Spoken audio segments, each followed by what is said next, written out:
안녕하십니까? 저 방금 소개받은 서울대학교의 이경준 명예교수입니다. 인사드립니다.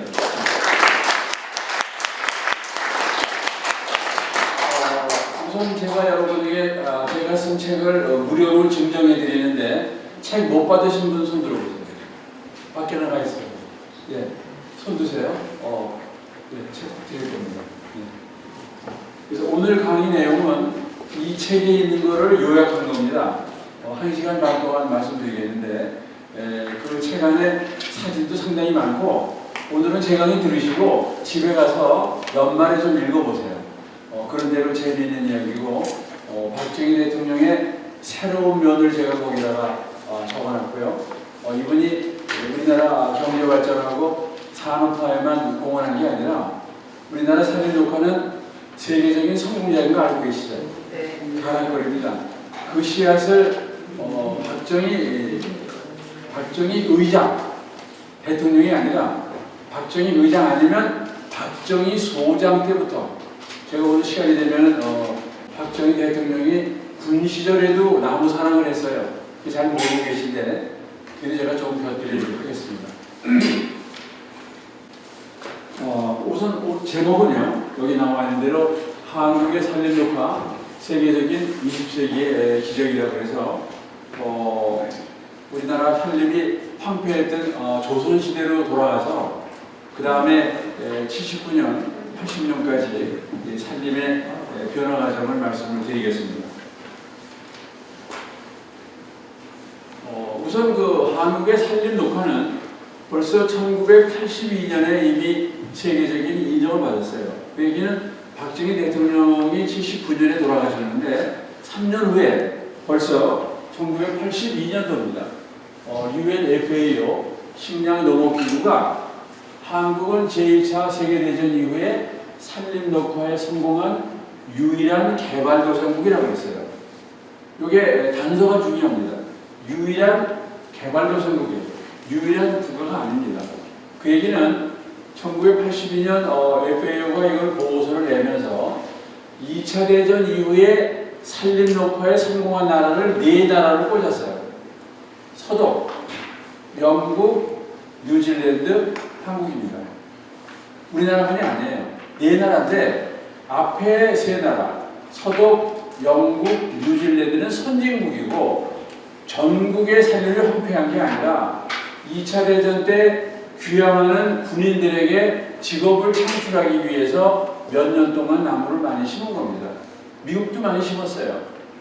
그래서 4나라가 성공했지만 우리나라는 전국이 황폐한 상태에서 성공한 유일한 개발도상국이에요. 여러분들 아셔야지 우리나라만이 성공했다. 그건 아닙니다. 단지 우리나라는 개발도상국이라는 조건이 있고 전국이 황폐했다는 앞에 3나라하고 다른 조건이기 때문에 더 돋보이는 거죠. 개발도상국은 경제발전도 못하지만 살림녹화는 꿈도 못 꿔요. 예를 여러분들 태국 아시죠? 태국, 타일랜드. 태국은 100년 전에 국토 면적의 80% 이상이 숲이었었어요. 지금 다 망가져가지고 40%도 안 됩니다. 태국이 지금 경제발전하고 있지는 기어정 살림녹화는 엄두도 못 내는 겁니다. 근데 우리나라는 어려운 여건에서 성공한 그런 유일한 케이스예요. 그리고 2006년 한참 지나서 미국의 지구정책연구소라는 게 있습니다.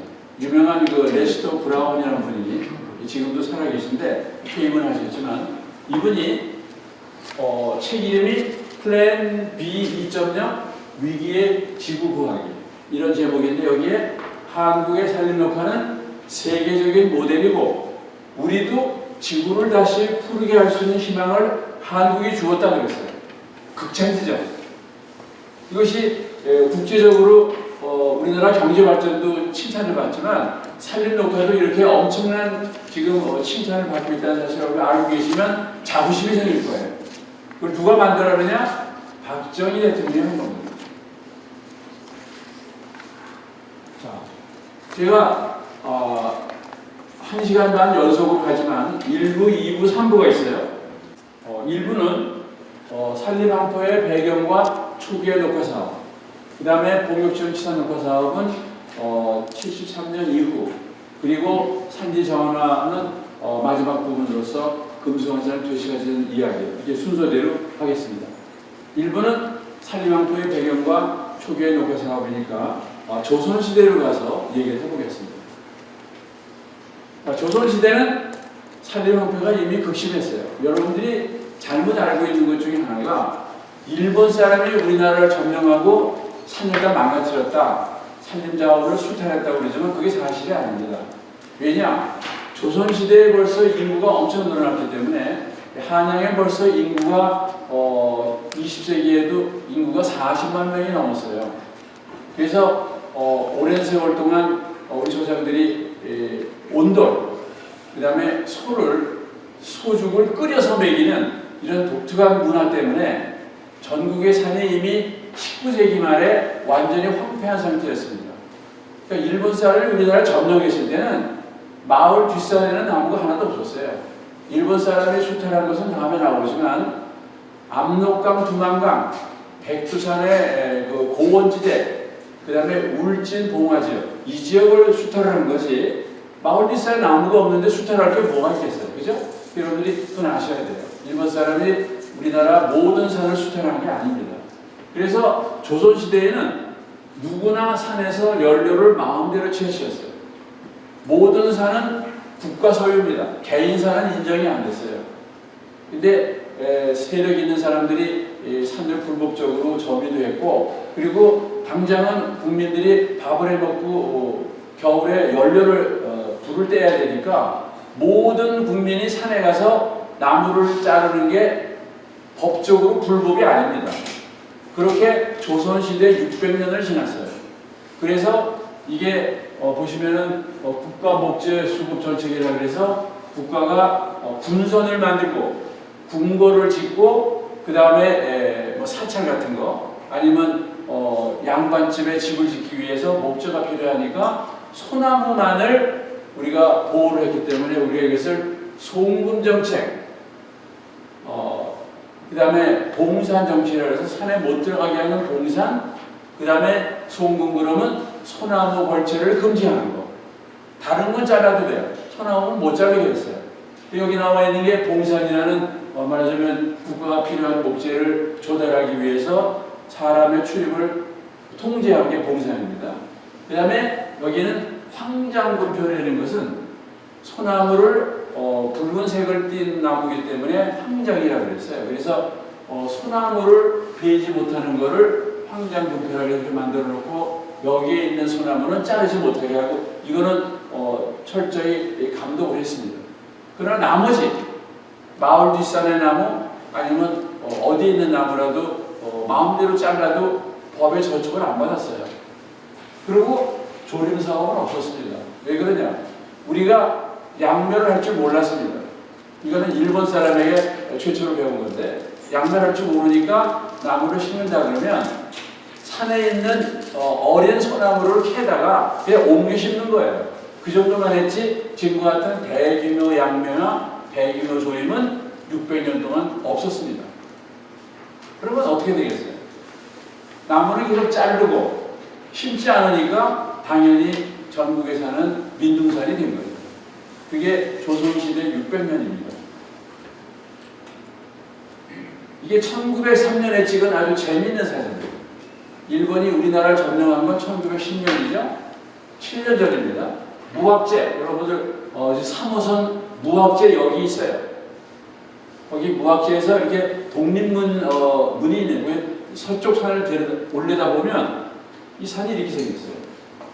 나무 하나, 풀 한 폭이 없습니다. 그리고 재밌는 게 집은 다 조그만 초라한 총알집이죠. 그리고 모든 사람은 흰 옷을 입고 있어요. 백이민족입니다. 그리고 소등에는 장작이 잔뜩 실려 있어요. 뭘 의미합니까? 서민들의 산은 착취 대상이에요. 부지런한 사람이 산에 가서 나무를 자르면 금방 돈이 돼요. 오일장에 가면 나무는 한양에 있는 사람들은 나무가 없으니까 주변에서 들어온 땔감을 쓰기 마련이죠. 누구든 산에 가서 땔감을 잘라서 오일장을 내놓으면 현금화하는 거예요. 누구든지 제한이 없습니다. 그래서 산은 착취 대상이고 서민들의 땔감 공부처와 손쉬운 돈벌이 수단이 살립니다. 그래서 이것이 1903년 사진인데 조선일보에 실렸던 상징적인 사진이에요. 우리 한민족의 100년 전의 모습입니다. 일제강점기 35년 동안 우리나라를 지배했죠. 그런데 마을 주변에 사는 이미 황폐한 상태였어요. 일본 사람들이 만주를 점령했습니다. 아시죠? 만주에 나무가 별로 없어요. 그래서 압록강, 두만강 주변에 원시림을 이건 수탈입니다.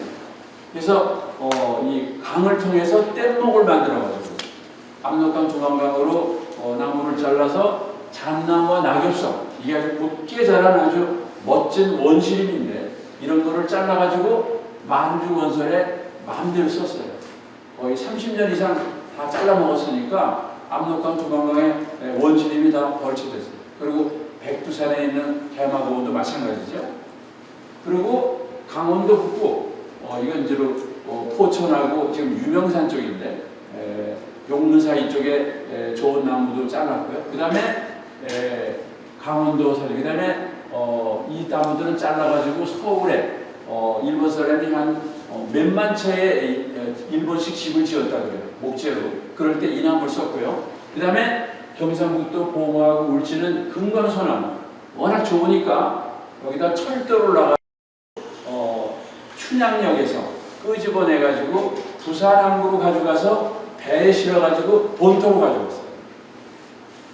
그러니까 압록강의 나무는 가져간 게 아니고 만주 원설에 쓰고 본토로 가져간 건 다 울진 봉화에 있는 아주 멋진 금강소나무입니다. 그래서 이 사람들이 이렇게 30몇 년 동안 수탈을 한 거죠. 그래서 이거 보면은 이게 큰 나무만 자른 거죠. 그리고 뗏목을 만들어. 이게 1930년도에 찍은 사진인데 압록강에서 신우주 근처에서 뗏목을 통해 가지고 이렇게 잣나무 낙엽성을 벌채해서 만주로 가져가는 장면입니다. 자, 이거는 1928년 경북 영주시 상망동에 찍은 사진이에요. 여러분 이게 우리나라라고 상상이 됩니까? 완전히 사막이죠. 이게 끝없이 보이는 이게 전부 산이고 그 다음에 일본 사람이 실시한 사방공사가 일부 있어요. 그러나 역부족이죠. 비는 많이 오고 해봤자 다 씻겨 내려가니까 일본 사람이 오히려 사방공사를 해줬습니다. 그러나 성공하지 못한 거예요. 인구는 많고 계속 나무를 잘라가니까 이것도 다 없어지는 거예요. 나중에. 이것이 벌써 28년, 100년 전의 모습입니다. 자, 해방과 6.25 전쟁입니다. 아시다시피 해방이 되니까 이게 모든 국민이 지 맘대로 돼가지고 산에 가서 그나마 일본 사람이 일부 보호하던 숲도 마음대로 가서 잘라가지고 무정부 시대에 그래서 우리가 사회 혼란을 틈탄 도벌이 성행했습니다. 인구 증가로 인한 연료 수요 급증, 6.25 전쟁이 일어나니까 이북에서 피난민이 내려오고 인구가 늘어났죠. 그리고 전쟁 이후의 복구 사업에 나무를 벌채하고 막대한 목재가 수요가 되니까 추가로 또 잘랐어요. 또 석탄을 개발하려니까 또 갱도에 나무가 필요하죠. 그래서 피난민 유입 판자촌 건설에 전부 나무를 썼기 때문에 다 불법으로 도벌한 나무들입니다. 추가로 숲이 망가진 거죠. 이승만 정부 시절입니다. 1948년부터 12년 동안인데 이승만 정부는 나름대로 노력을 상당히 많이 했어요. 산림 녹화에 기여를 안 한 게 아니고 노력은 했지만은 성공하지 못한 거죠. 그래서 보시면 쉬지 않고 이런 정책을 거의 매년 만들었어요. 예를 들면 50여 년의 산림보호 조치법을 만들어서 도벌꾼을 처벌하는 법을 만들고 52년 속성조림, 산지사방사업, 민유림조림사업, 제1차 사방사업 5개를 상류수원지 용수보전사업 이건 이제 미국의 원조로 한 겁니다. 거의 매년 이런 사업을 하고 열려림조성 5개년 계획까지도 세웠습니다. 계획은 많이 세웠는데 어떻게 됐느냐? 조림보다 사방사업을 더 집중적으로 했어요. 나무를 많이 심었는데 녹화가 안 되니까 이승만 대통령 생각은 이거 조림해도 소용이 없는 것 같다. 사방공사를 많이 해라. 그래서 사방공사를 오히려 더 많이 했어요. 사방공사는 나무 심는 거긴 하지만 비탈에서 흙이 쉽게 내려오는 걸 막는 거죠. 그렇기 때문에 약간 종류가 달라요. 사방공사는 황폐지를 녹화한 거고 조림은 이제 뒷마을에 나무를 심는 거죠.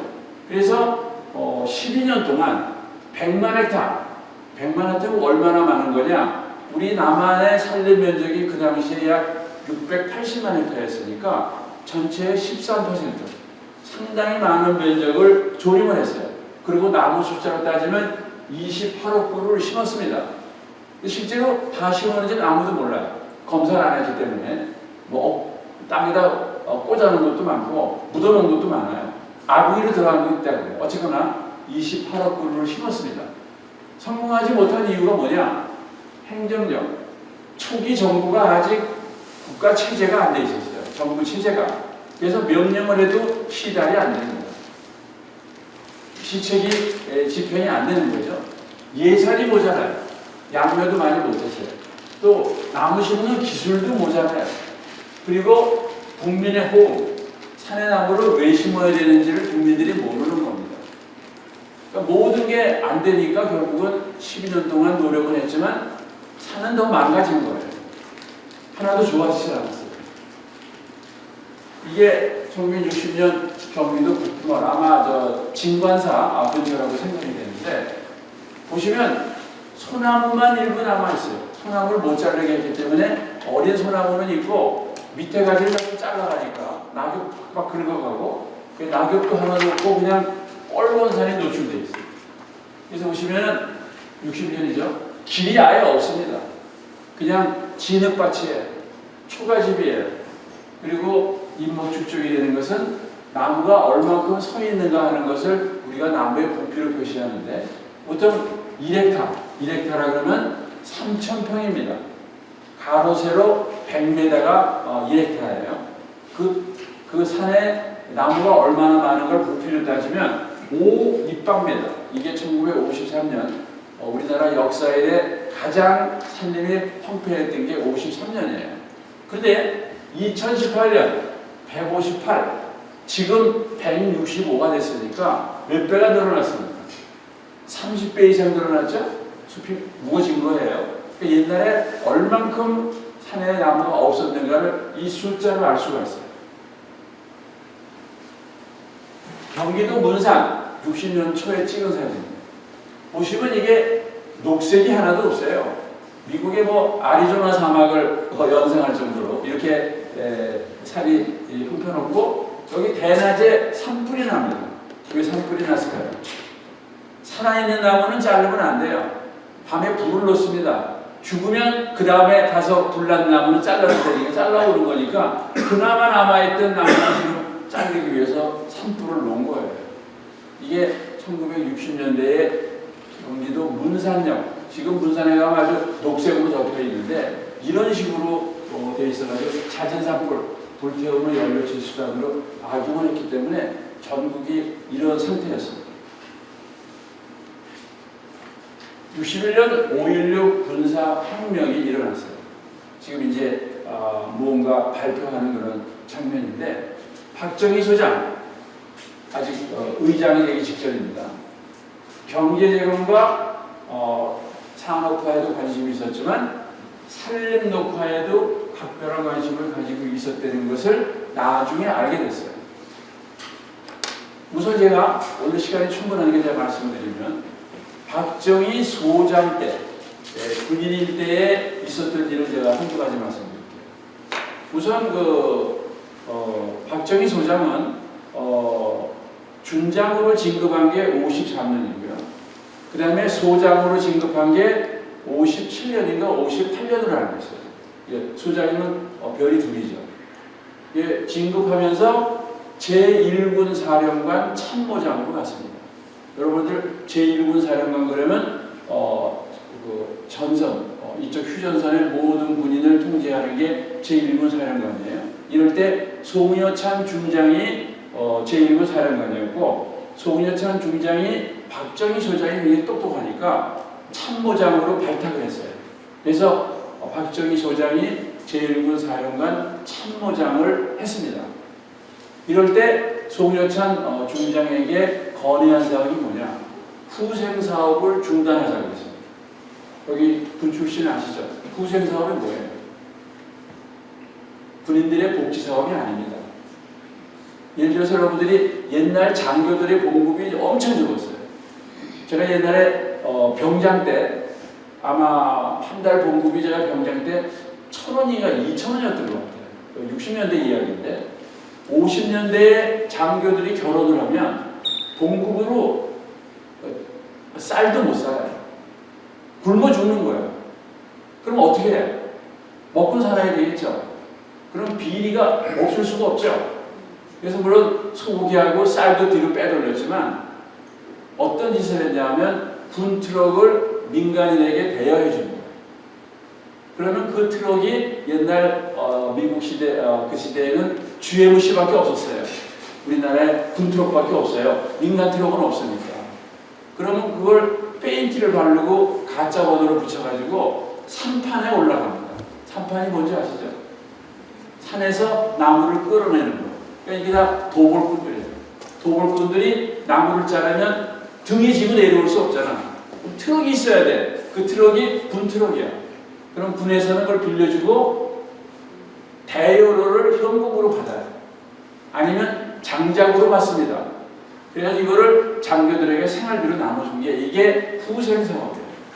이게 언제부터 있었냐?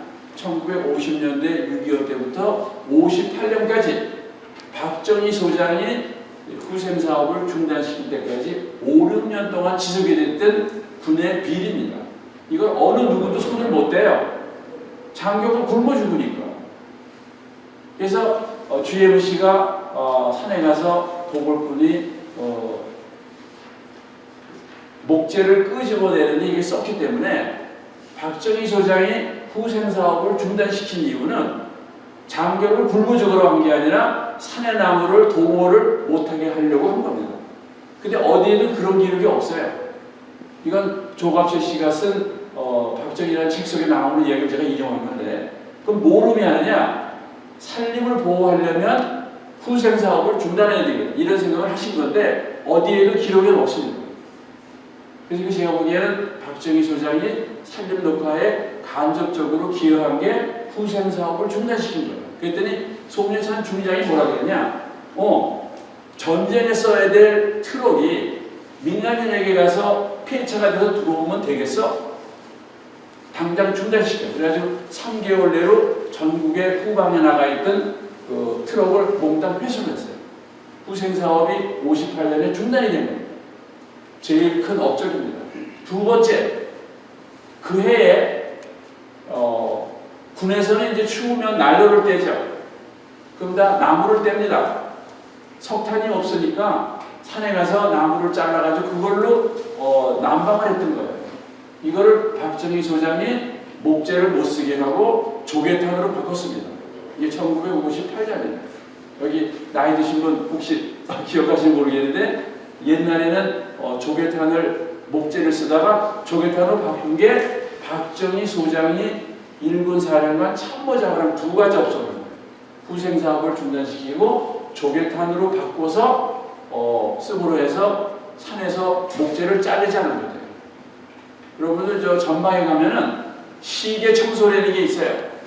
적이 쳐들어올 때 위에서 총을 쏘려면 나무가 있으면 안 보이죠. 그럼 나무를 자릅니다. 그죠? 이건 전략적으로 자르는 건데 그건 어쩔 수 없어요. 그거 말고 이제 월동용으로 엄청 나무를 많이 잘랐던 거죠. 그거를 박정희 소장이 중단시킨 겁니다. 그러니까 이거는 61년 이전에 제가 보기에 박정희 소장이 마음속으로 산림 녹화에 대한 헐벗은 산에 대한 어떤 느낌이 있었던 것 같아요. 기록으로 내리진 않았습니다. 그러니까 이건 허튼 소리는 아니에요. 분명히 맞는 이야기입니다. 그리고 5월 16일 날 군사행동을 일으키고 특별한 관심을 가지고 어떻게 하느냐?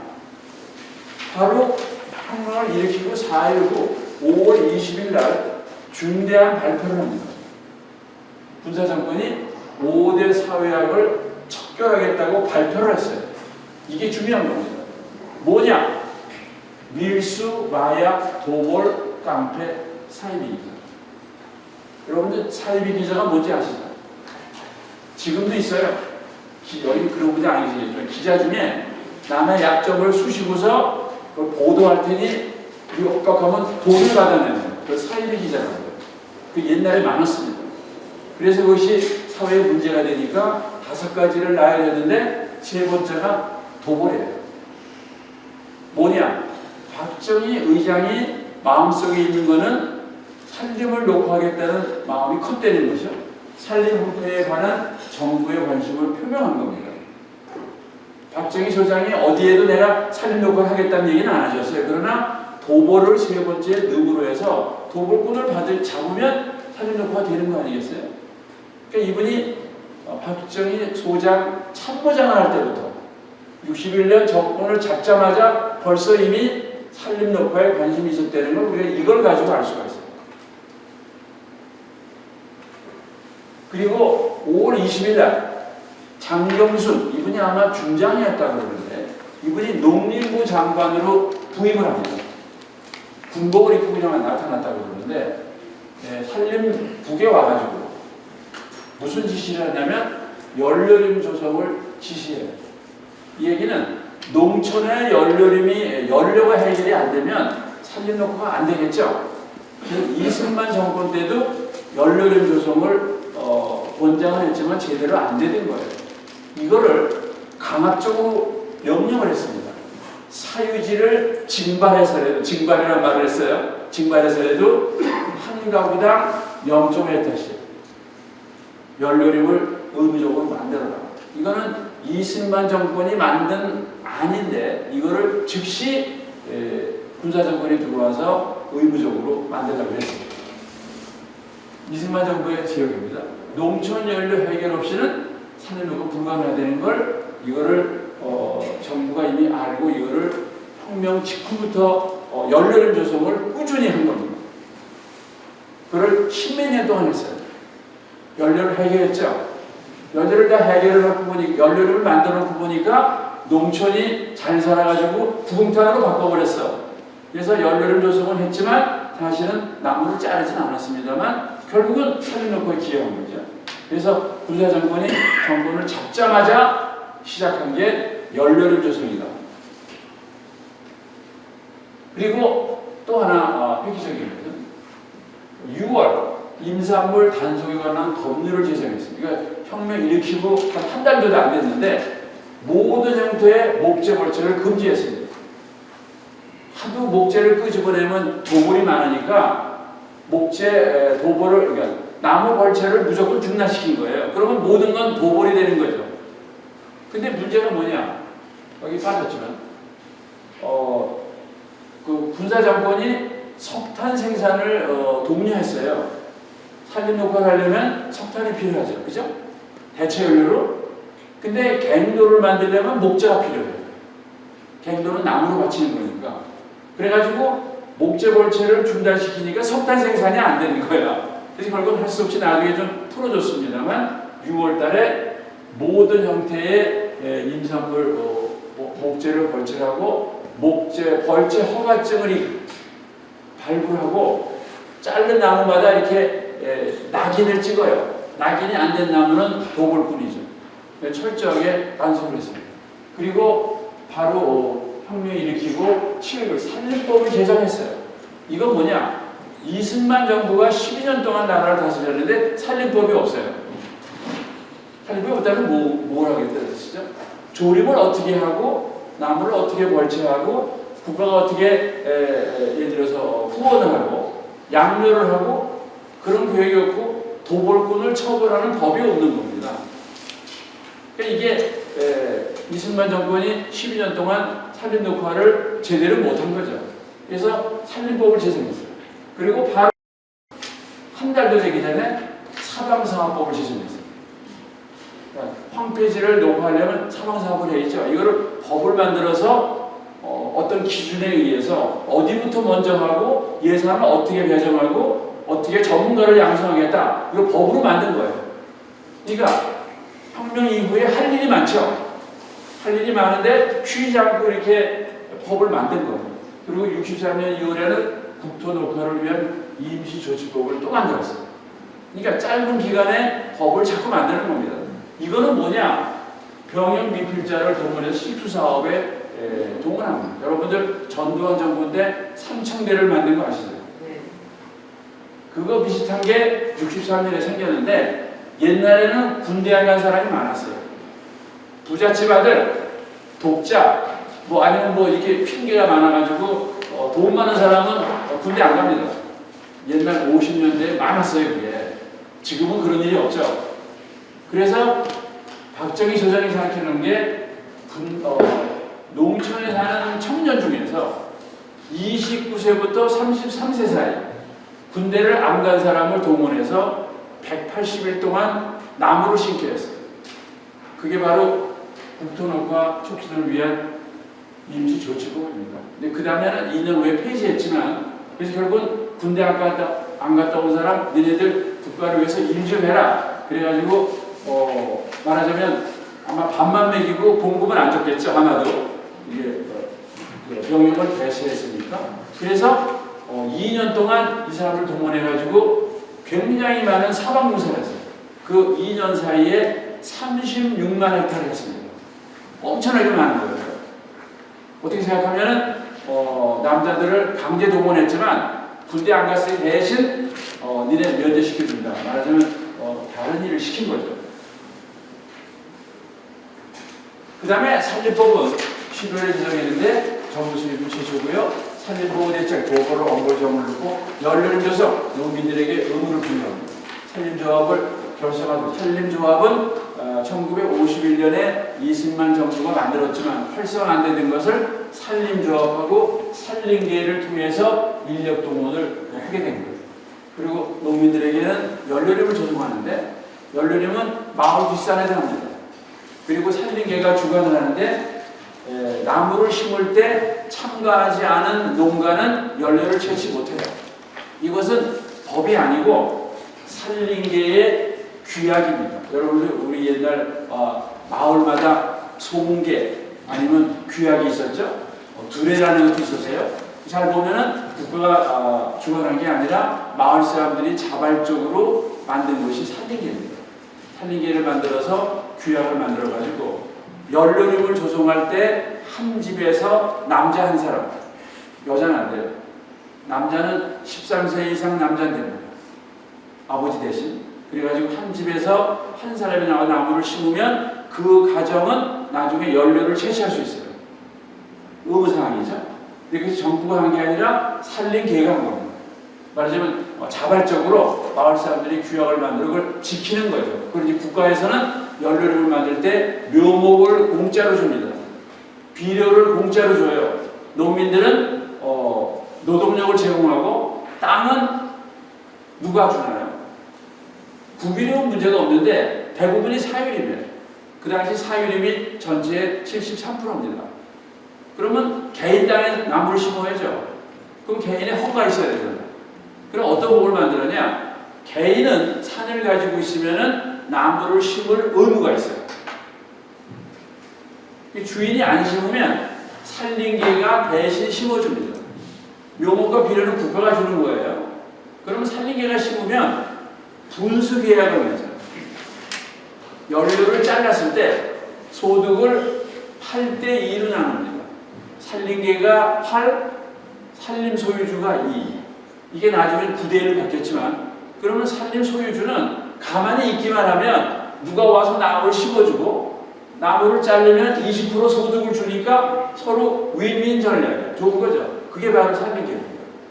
그게 바로 연료림 조성이에요. 그건 법적으로 얘기를 했어요. 산림계가 나무를 심을 때는 8대2로 나누라. 이게 산림법에 있는 겁니다. 이게. 그래서 서로 좋으니까 매부 좋고 나 좋고 그러면 누나 좋으면 일이 되는 거죠. 62년 혁명을 일으킨 그 다음입니다. 강선을 풀게 하기 위해서 이태리 포플라 조립을 권장했어요.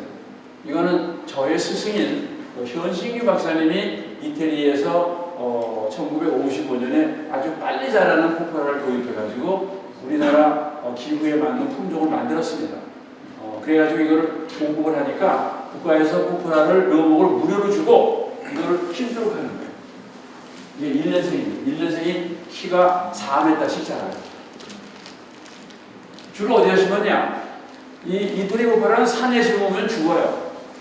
수분과 양분을 요구하기 때문에 버려진 하천에 심었어요. 이 하천은 홍수가 나기 때문에 농사를 못 짓죠. 버려진 땅에다가 마을 사람들이 살림기나 마을 공동으로 나무를 심어요. 그 묘목은 국가에서 줍니다. 그러면 가꾸기만 하면 돼요. 그러면 장기영 부총리 때도 상당히 많이 심었는데 73만 헥타 엄청나게 많이 심었어요. 그러면 이것이 보통 10년 내지 15년 만에 자릅니다. 그러면 이게 한 마을에 보통 몇백만 원의 소득이 생기는 거예요. 1970년대 여러분들 400만 원이면 지금 따지면 한 2억 3억 되는 돈이에요. 그 돈이 마을 사람들이 공동으로 갖고 가지고 10년 사이에 그런 소득을 올려서 포플라 장학금을 만들었어요. 그래서 고등학교에 못 가는 남학생들에게 장학금을 준 게 포플라 장학금이고 이것이 지금도 살아 있습니다. 이거는 산림이 아니고 하천에 심은 거죠. 그래도 그것도 이제 강선을 크게 한 거니까. 정부에서는 열려림 조성을 권장을 했는데 아카시나무를 주로 심었습니다. 여러분들은 아카시나무를 되게 개인적으로 싫어하시는 분이 계세요. 왜냐? 부모님 산소에 자꾸 나타나. 그죠? 골칫거리에. 그러나 사실은 산림녹화에는 1등 공신입니다. 왜 그러냐? 이 아카시나무는 생활력이 강하고 척박한 땅에 잘 자라고 건조한 땅에 잘 자라기 때문에 심어놓으면 이렇게 잘 자라요. 그리고 밑둥을 잘라도 금방 새싹이 나와가지고 또 무성해지기 때문에 이거를 연료를 쓸 때는 어떤 것도 못 따라올 정도로 최고의 연료입니다. 그래서 국가가 아카시나무를 심는 거를 묘목을 마을마다 이제 무료로 준 거죠. 아카시나무의 중요성이 있어요. 저는 아카시나무가 우리나라 산림 녹화에 1등 공신을 했다고 생각하는 사람입니다. 제가 평생 나무를 연구했는데 결론이 그거예요. 왜 그러냐? 장점이 많아요. 첫째, 콩과 식물입니다. 질소비료를 만들어 토양을 개량하기 때문에 척박지 조미물은 으뜸입니다. 산에는 우리가 비료를 줄 수가 없어요. 비료가 없는 게 아니라 돈이 없는 거죠. 그죠? 그래서 왕성한 뿌리로 황폐지 토사 유출을 막아줍니다. 되게 우리가 토사 유출이 되는 곳은 경사지입니다. 토양이 유출되면 폭우가 오면은 흙이 쉽게 내려가죠. 이럴 때 아카시나무를 심으면 아카시나가 생활력이 강하기 때문에 뿌리를 빨리 뻗어요. 그러면 토사 유출을 막는 거죠. 그래서 이것이 최고입니다. 그리고 50년, 70년까지 농촌 연료 해결에 가장 중요한 거는 아카시나무입니다. 모르는 사람은 일본 사람이 우리나라 산을 망치려고 아카시나 일부러 심었다 그러는데 그게 아니에요. 연료림을 만들고 사방공사하려면은 아카시처럼 좋은 나무가 없어요. 이걸 심어준 거지 우리가 산을 망친 게 아닙니다. 왜 망쳤다고 생각해요? 아버지 산소에 나타나니까 골치 아프잖아. 그건 개인적인 느낌이지 과학적으로는 틀린 거예요. 아카시아는 이제 시대부터 우리나라 산을 황폐하기 위해서 심어서 성공한 케이스 중에 하나입니다.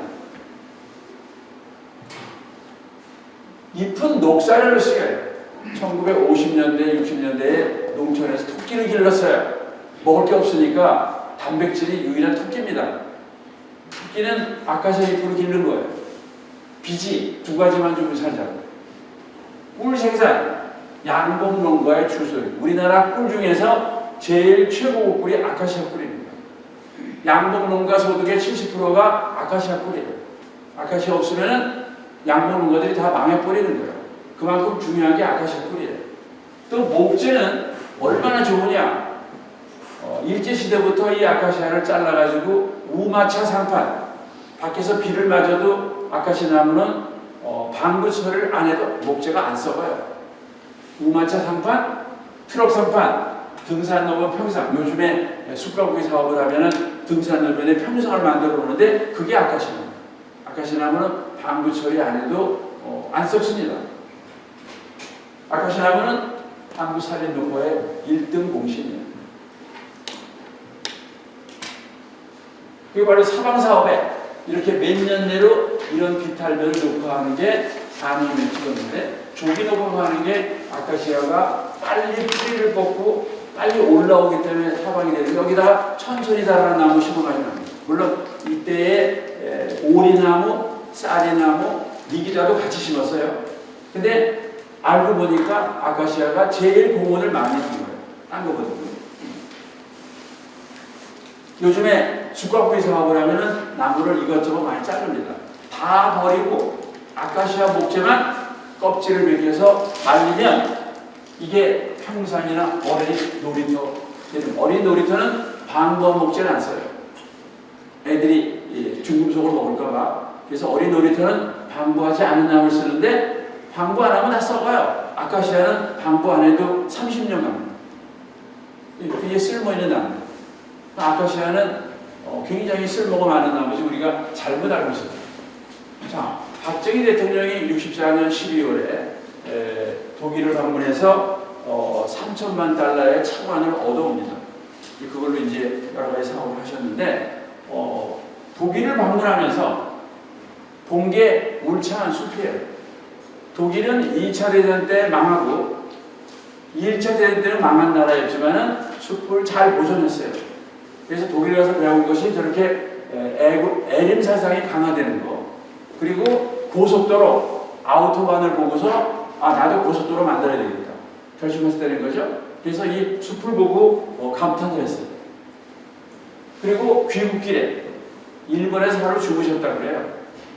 일본에 가보니까 또 이렇게 삼나무하고 편백을 이렇게 멋지게 조림한 걸 보고서 일본이 벌써 60년대에도 선진국 배열에 들어가 있었죠. 2차 대전 때 망했지만은 숲을 잘 보존했어요. 느끼게 잘 사는 나라는 숲이 우거져 있구나. 그걸 느낀 겁니다. 그리고 이제 비행기를 타고 한국에 들어오는데 우리나라 사진이에요. 이게 바로 영일제국입니다. 포항이에요. 동경에서 김포로 오려면 비행기가 반드시 제일 짧은 코스로 날아오는 게 포항을 건너오는 거예요. 그러면 동해 바다를 지나서 딱 나타나면 저게 몽골 사막과 같이 생긴 겁니다. 저게 바로 영일 포항 지구예요. 그래서 대통령이 이거를 보시고 눈물을 흘렸다는 이야기도 있어요. 진짜 흘릴지는 모르겠습니다만. 그래서 이거는 아니구나. 이렇게 황폐한 땅에 조국된 대화를 이룰 수는 없다. 그래서 내가 살림 역할을 하겠다. 그런 결심을 하셨다 그래요. 어디에 써 있는 건 아닙니다. 그리고 65년 5월에 미국 존슨 대통령을 만나가지고 월남 파병을 합의합니다. 아까 왜 앞에 나왔죠, 강의에서. 그리고 미국 가보니까 또 이렇게 울창한 숲이 있는 거예요. 그래서 선진국의 공통점은 울창한 숲이다.